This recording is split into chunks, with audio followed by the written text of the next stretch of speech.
What is up, guys? Welcome back to my channel.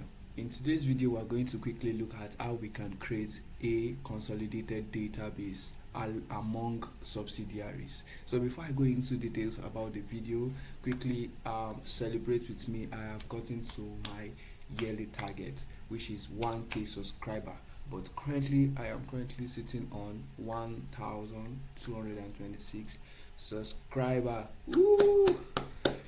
So this has been a journey. I try to set a minimum goal, an achievable goal, so that I don't get tired. And I really like, or I really enjoy the turn up on this channel, the support so far. If you're new to this channel, kindly click on the subscribe button, like, share this video. I offer videos on Business Central application. I offer development tutorials. So let's get into today's video. We are going to be working with how to create a consolidated database in Business Central. So what do I mean by consolidated database? So let's take, for instance, we have three subsidiaries. Let's say subsidiary 1, subsidiary 2, subsidiary 3, and we want to be able to share a collective database that is currently on subsidiary 1, subsidiary 2, subsidiary 3, without having to switch to subsidiary 1 to access subsidiary 1 data, and so on and so forth. So this is what we are trying to achieve today in this video. And on my LinkedIn page, I remembered that I gave a promise that when I get to a 1k sub, I'm going to make this specific video that I am currently shooting right now. So without wasting much time, let's get into it. Alright, so what I've tried to do is that, as you can see, I have created three subsidiaries. So we have about 4 subsidiary. The default subsidiary, which is the Kronos International. We have the My Complaint subsidiary 2, subsidiary 3. So why I did all of this is just for you to just for us to be able to portray what we are trying to achieve. Remember, the achievement is we want to be able to synchronize all vendors that are currently existing in different subsidiaries in just a specific unit. That means that in this new record we're about creating, I should be able to see the collective vendors that exist in subsidiary 1, subsidiary 2, subsidiary 3, and subsidiary 4. So you can see, just for us to be able to find a differences in all of these vendor. So I think we need to delete all of the standard vendor so that we have just a subsidiary 3 and we don't have a duplicate. Do you understand? Or moreover, we can just create a record, but at the end of the day we tag it as at which subsidiary does this vendor exist. So I think that would make more sense. So for just for us to have a cross-reference, subsidiary 3, we have a vendor also called subsidiary 3. So when we start to retrieve those information, we should take in consideration all these unique vendors.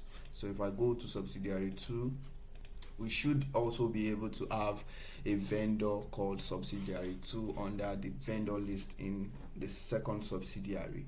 So I think by this I should have been able to portray what we are trying to achieve. So so I don't waste much time, so I'll just get into the development aspects.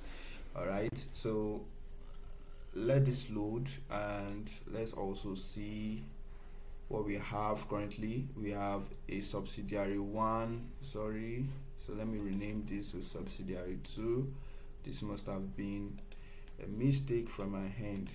So what we are going to do, I don't want to give you that snapshot already. I want us to journey together, and I want you to watch this video actually to the end so you get what I'm trying to explain, right? So so that we know all the informations are being represented already. So let's just go through all the vendors.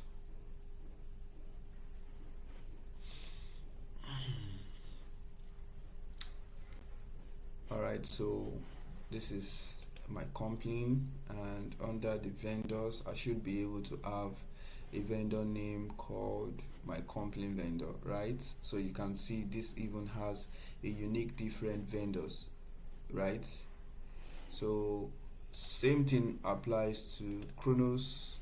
I'm sorry I have to go through all of this, and that's because I want us to actually have a I want us to actually have that feel, and have that representations of how the vendor list looks like and what we expect at the end of the day. So you can see we have Chronos vendor also.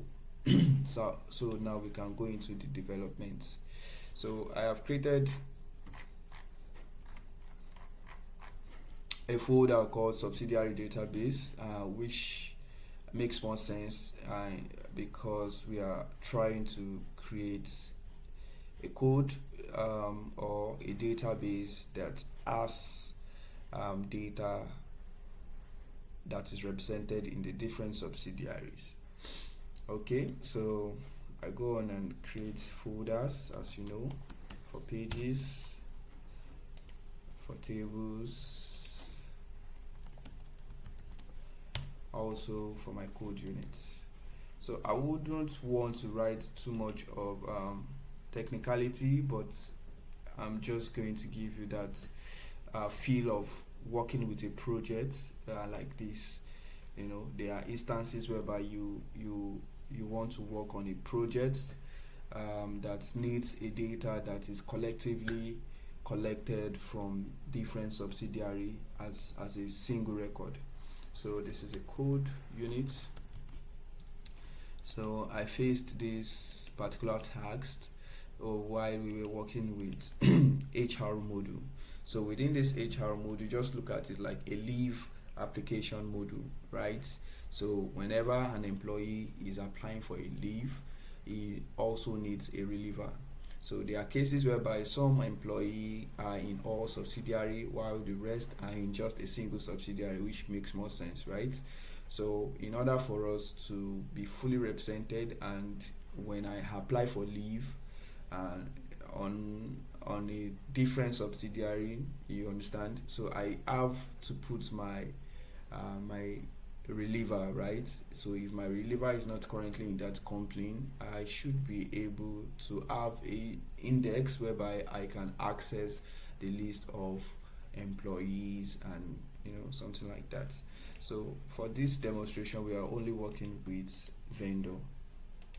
So I can say consolidated vendors.al, right?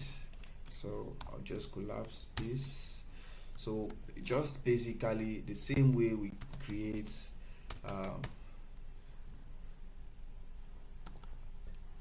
right, just basically the same way we create our record. So I'm just going to call this consolidated vendors, right? So the most important attributes here to use is we have an attribute called data per company. So what this data per company says is that if I over this, and this tells me that if I want this particular record to be applied to all complaints or the current complaint. So if I had said true, so that means this record will only be applied to this current subsidiary, right? So but I do not want that. I want all subsidiary to have this record, right? So we also have another attribute which is not really necessary. This is on duplication. Do we want to replicate data? So if I say true, that means each and every subsidiary will have its own copy, right, instead of sharing just one resource. But I'm also going to say false, right? So this is the background, and the rest of what I want to build will just be from the vendor record. so we can have uniformity in representation of how the vendor record is being represented. So I can always go and go to my AL package and go to vendor record, so we don't have to start defining those fields. Sorry, that's my Spotify. Alright, so okay, I think I understand why.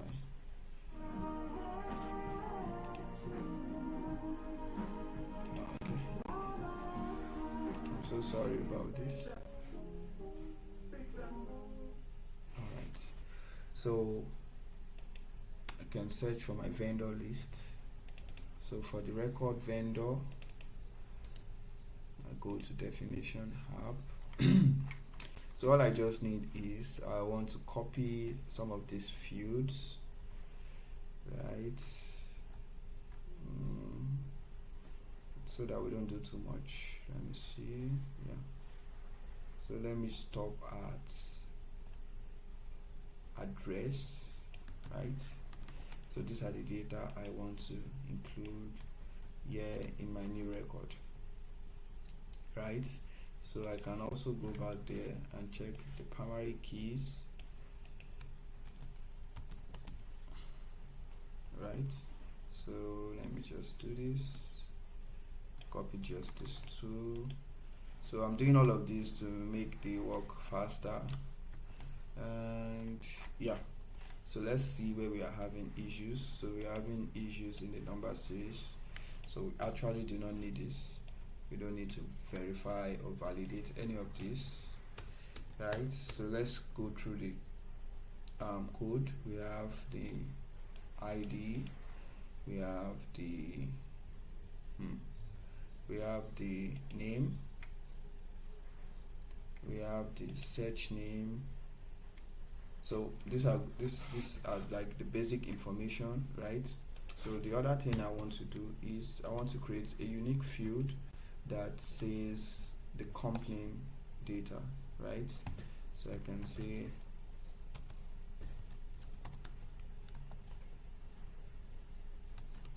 complaint name, right? So with this complaint name, this will be a text, and then let's just represent it as 100, right? So in this case, because there are cases whereby I can have, when we check those subsidiaries, we saw that vendors are represented by 1000, which is their ID. So we can have 2-3 different 1000, which doesn't make sense. So we need to have like a double primary key, so that even when this is the same, the complaint name shouldn't be the same, right? So that makes more sense. So I'm going to take this, and I'm also going to represent this as my primary key, right? So this two needs to be unique.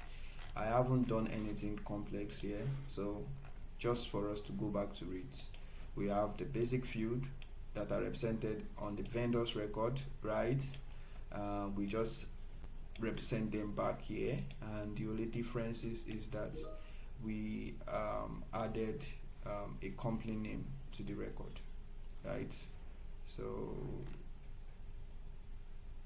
yeah. Alright, so since we are done with this, let's go and represent the individual page, right? So I can collapse this, and we're done with the table, right?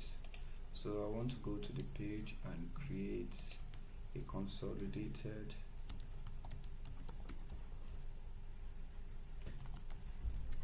vendor car.al. We also want to create a list, so I can duplicate this and just say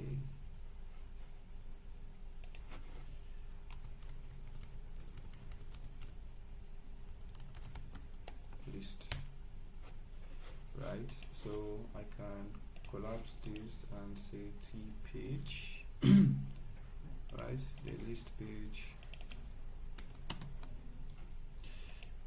Okay.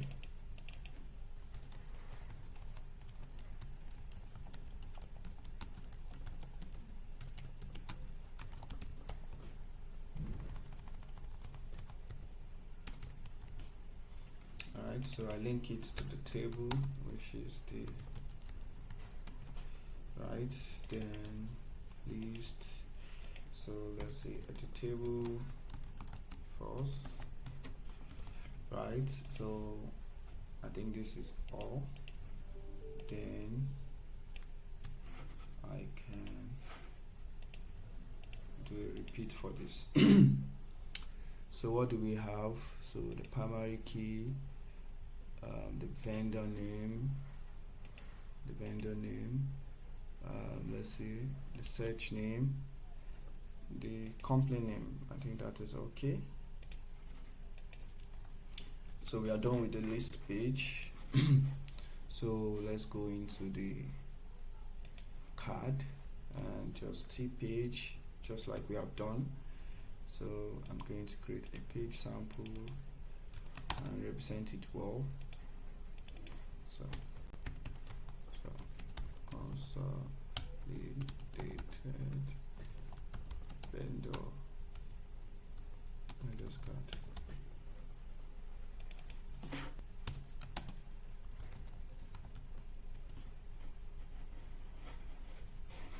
Alright. So I want to hurry up. I have some things to undo at this moment, so I can represent this also. I do not mind the way I have arranged it at this point. Alright, so we have achieved creating a table, the page and the list page, right? So I forgot to do a link card ID so that I can link it to the card. Yeah. Now we are actually done creating the record, right? So I could publish, but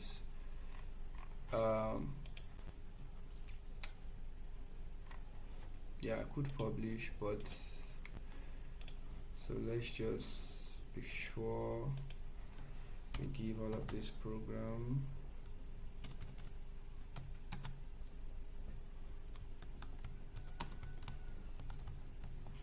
So let me just represent all of this so we don't have issue of application area.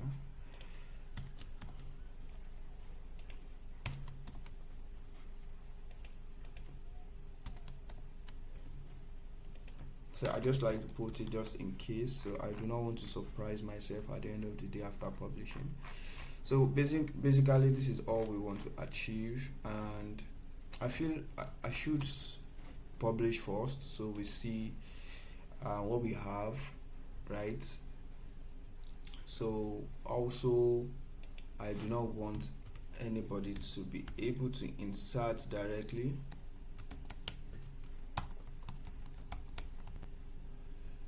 right?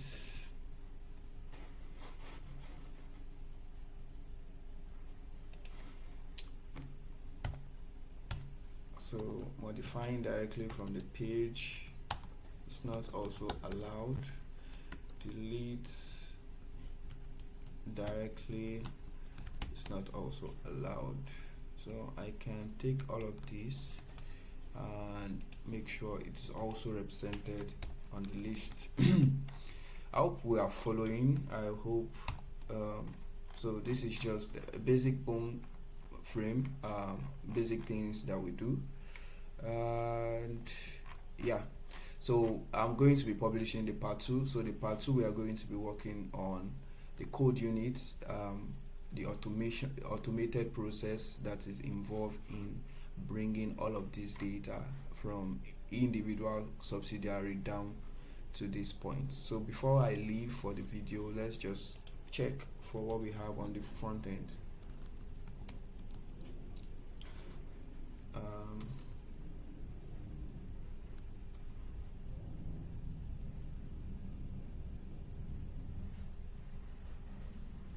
Oh, Okay. Sorry, I was in a wrong environment.